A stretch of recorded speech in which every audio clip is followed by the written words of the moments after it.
Trying to encourage the students to be active citizens means that they can take a historical story like plantation economies in the Caribbean and actually understand how that relates to sustainable development today, or Scotland's interest in a place like Malawi, or any other space, or even wind farms. I mean, these are different stories, but they're stories in a lot of ways that have similar moral dynamics and same questions of ethics.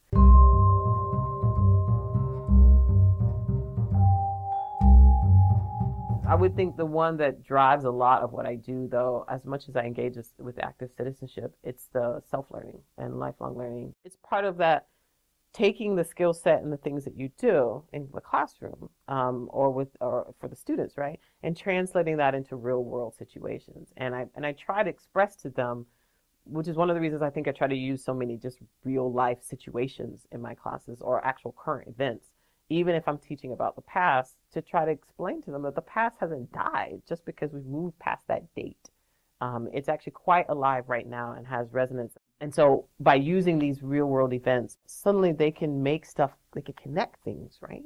They can connect the world they live in and the particular issues they're dealing with a time period that for some of them would have been taught to them as the long ago past. And these dusty people doing stuff. And then they're just little actors on a board doing things, as opposed to individuals faced with similar ethical and moral choices, and are doing particular types of things. And you can see similar participants today faced with similar moral and ethical choices and trying to work in. And then they place themselves on that board now when they leave, trying to make their next set of decisions, their next set of choices, and their forward momentum.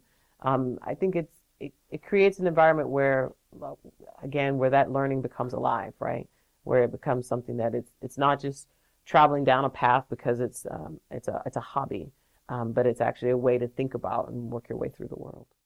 That is one of the best ways to actually take these graduate attributes and make them alive, so that they're not necessarily trapped in my classes and trapped within the 12 weeks of things that I'm actually teaching.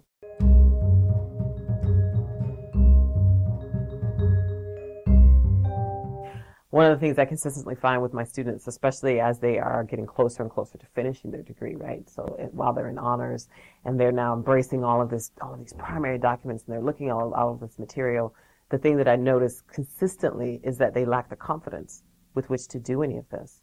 And it's really the attribute we don't ever really cover in any of our material, which is sort of how do you build confidence in a student that they can then know that they have that skill, right? And can deploy it every single time with unerringly, with confidence.